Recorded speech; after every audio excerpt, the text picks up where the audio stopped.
Hello and welcome to FolioWeb. In this third video in the Quick Start series, we're going to be dealing with personnel actions. In essence, a personnel action is a kind of review that faculty undergo to maintain or advance their career at Kent State. So for example, tenure is a personnel action, reappointment is a personnel action, promotion are personnel actions. Personnel actions have to be defined in the system before you can actually begin to upload your files. And it probably goes without saying that it's critical that they be correct.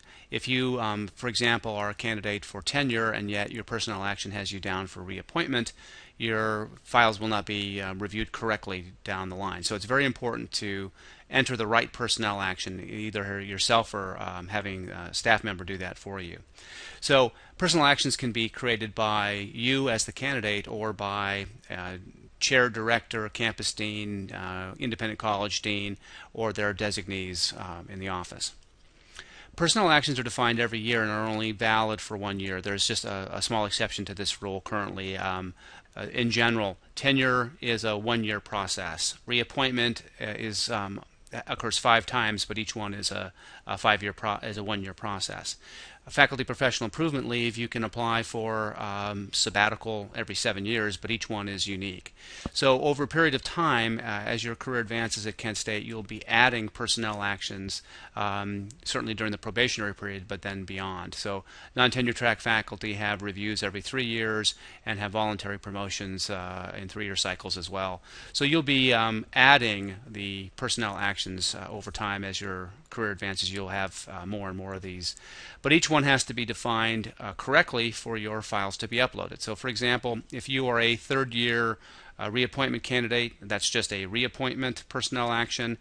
But that will be different than your 4th-year reappointment action that will occur the next year. So your reappointment for the 3rd year that might occur in 2011 is different than the reappointment that occurs in 2012, which is also called reappointment, but it would be the 2012 reappointment. So it's critical before you begin that your personnel action be added to the system. It's very, very simple to do, but this is probably the most frequently encountered problem, is that candidates go to upload their files and their personnel action isn't available to them, and they become concerned that they can't proceed. So we're back at the FolioWeb homepage, and I'm going to log in as Jane Faculty. And to add a personnel action, as with most things dealing with reappointment, tenure, promotion, review, etc., I'm going to go to the My Portfolio function. My Portfolio, then I'll scroll down and find Manage Your Faculty Personnel Actions. Now it's important again to know which one you're standing for. Don't kind of guess at this, because it's likely to cause lots of problems down the road here.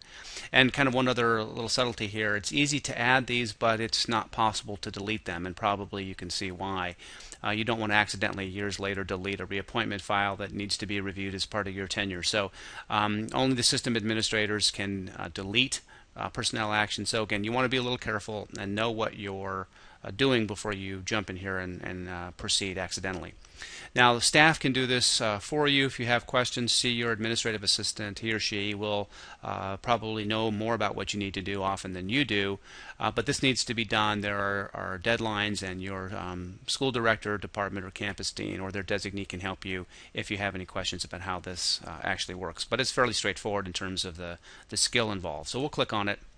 And then Jane is a non-tenure track faculty member, so she has the following personnel actions available to her.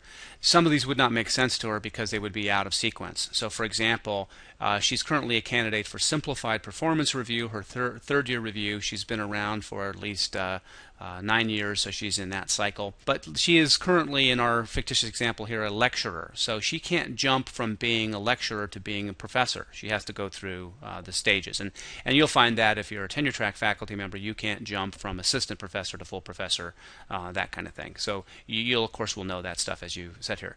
But let's say that she's interested with her simplified performance review in applying for promotion to associate lecturer. She would select that, the current academic year, and then click Continue. and she's added that, and that's all there is to it. Now when she goes to upload files, as we'll see in just a few minutes, that will be one of the personnel actions that she can choose. Now in her case, and it's not terribly unusual, she has 2 pending personnel actions now. We saw before that she was a candidate for simplified review, and she's also a candidate now for promotion. So she's building 2 files simultaneously. This is a fairly common experience for tenure track faculty in building both a tenure and a promotion to associate file simultaneously.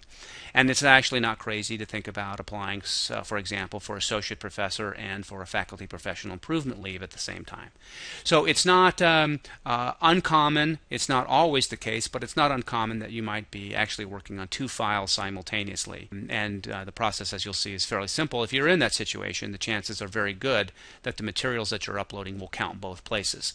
It's not double the amount of work necessarily. It's just making sure that you have duplicates in the right places here. So the process of adding the faculty personnel action is very straightforward, as you just saw. If you have any questions, again, you can click on the FolioWeb Technical Support email link.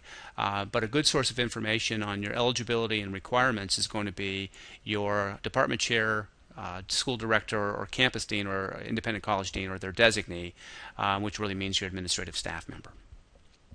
So making sure that you have the correct personnel action entered in the system in a timely manner is the best way to ensure you're off to a good start in building your file in FolioWeb.